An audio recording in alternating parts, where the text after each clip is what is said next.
Hi, fourth grade. We're reading My Side of the Mountain, and yesterday Sam met Matt Spell.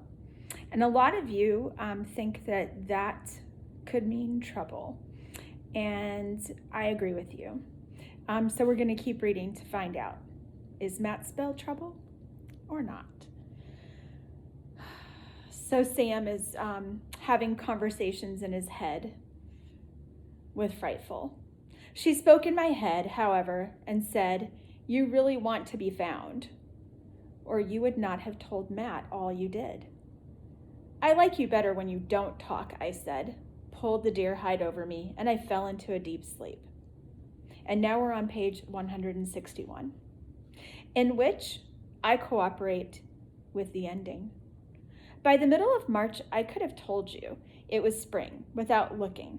Jessie did not come around anymore, and she was fishing the rewarding waters of the open stream. She was returning to a tree hollow full of babies. The bear and weasel did not come by. There were salamanders and frogs to keep him busy.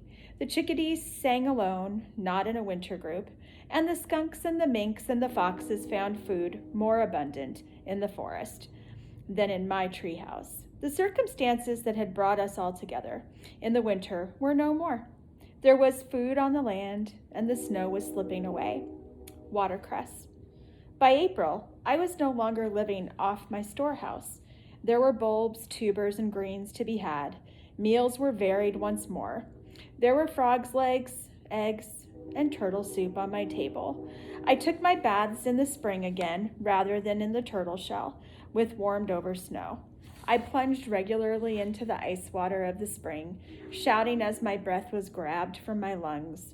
I scrubbed, ran for my tree, and dried myself before the fire, shouting as I stepped into my clothes.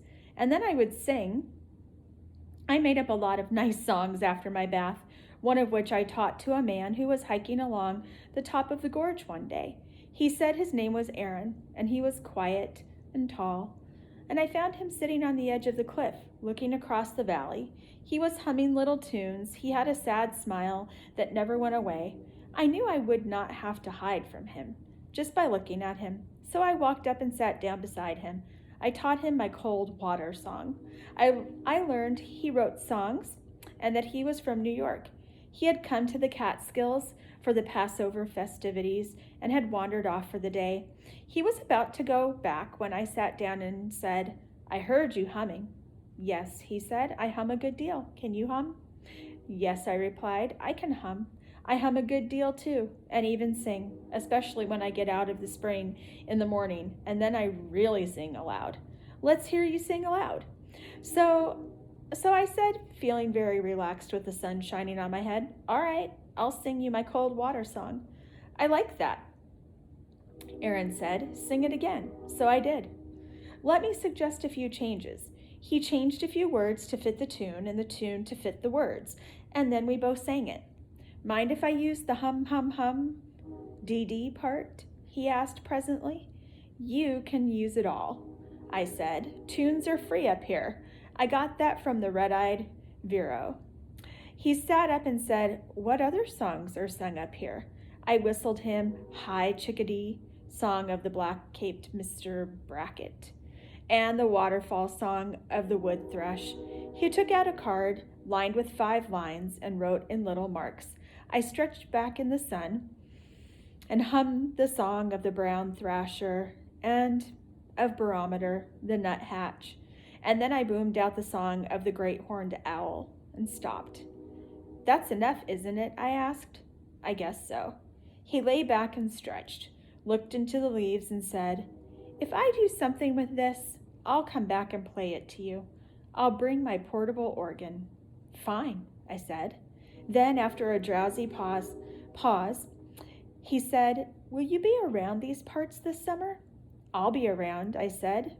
Aaron fell asleep and I rolled over in the sun. I liked him. He hadn't asked me any personal questions. Oddly enough, I wasn't sure whether that made me glad or not. And then I thought of the words Frightful had spoken in my head. "You want to be found." And I began to wonder. I had sought out a human being. This would not have happened a year ago. I fell asleep. When I awoke, Erin was gone, and Frightful was circling me. She saw me stir, swooped in, and sat on a rock beside me. I said hi, but did not get up, just lay still, listening to the birds, the snips and the sputs of insects moving in the dry leaves, and the air stirring the newly leafing trees. Nothing went on in my head. It was comfortably blank. I knew the pleasures of the lizard on the log, who knows where his next meal is coming from. I also knew his boredom. After an hour, I did have a thought. Erin said that he was up in the Catskills for Passover. Then it must also be near Easter, and Matt would be coming soon. I had not counted notches in weeks. A cool shadow crossed my face, and I arose, whistled for Frightful to come to my hand, and wandered slowly home, stuffing my pockets with spring beauty bulbs as I went. Several days later, I met Matt on Route 27 at 3:30. I tied his handkerchief around his eyes and led him stumbling and tripping up the mountains. I went almost directly home. I guess I didn't much care if he remembered how to get there or not. And when I took off the blindfold, he looked around. Where are we? Where's your house? I sat down and motioned him to sit. He did so with great willingness. In fact, he flopped. What do you sleep on? The ground? I pointed to the deerskin flaps moving in the wind in the hemlock. What do? Live in a tree? Yep. Matt bounced to his feet and we went in. I propped the door open so that the light streamed in, and he shouted with joy. I lit the tallow candle and we went over everything, and each invention he viewed with a shout. While I prepared trout baked in wild grape leaves, Matt sat on the bed and told me the world news in brief. I listened with care to the trouble in Europe, the trouble in the Far East, the trouble in the South, and the trouble in America. Also to a few sensational murders, some ball scorers, and his report card. It all proves my point, I said sagely. People live too close together. Is that why you're here? Well, not exactly. The main reason is that I don't like to be dependent, particularly on electricity, rails, steam, oil, coal, machines, and all those things that can go wrong. Well, is that why you are up here? Well, not exactly. Some men climbed Mount Everest because it was there. Here is the wilderness. Is that why? Oh, come on, Matt. See that falcon? Hear those white-throated sparrows? Smell that skunk? Well, the falcon takes the sky. The white-throated sparrow takes the low bushes. And the skunk takes the earth. And you take the newspaper office. And I take the woods. Don't you get lonely? Lonely? I've hardly had a quiet moment since arriving. Stop being a reporter and let's eat. Besides, there are people in the city who are lonelier than I. Okay, let's eat. This is good. Darned good. In fact, the best meal I've ever eaten. He ate and stopped asking questions. We spent the next weeks fishing, hunting, trapping, gathering greens and bulbs. Matt talked less and less, slept, hiked, and pondered. He also ate well and kept Frightful very busy. He made himself a pair of moccasins out of deer hide and a hat that I can't even describe. We didn't have a mirror, so he never knew how it looked. But I can say this. When I happened to meet him as we came fishing along a stream bed, I was always startled. I never did get used to the hat. Toward the end of the week, who should we find sleeping in my bed after returning from a fishing trip but Bando? Spring vacation, he said. That night we played our reed whistles for Matt by an outdoor fire. It was that warm. Matt and Bando also decided to make a guest house out of one of the other trees. I said, yes, let's, because I felt that way, although I knew what it meant. A guest house meant I was no longer a runaway. I was no longer hiding in the wilderness. I was living in the woods like anyone else who lives in a house. People drop by, neighbors come for dinner.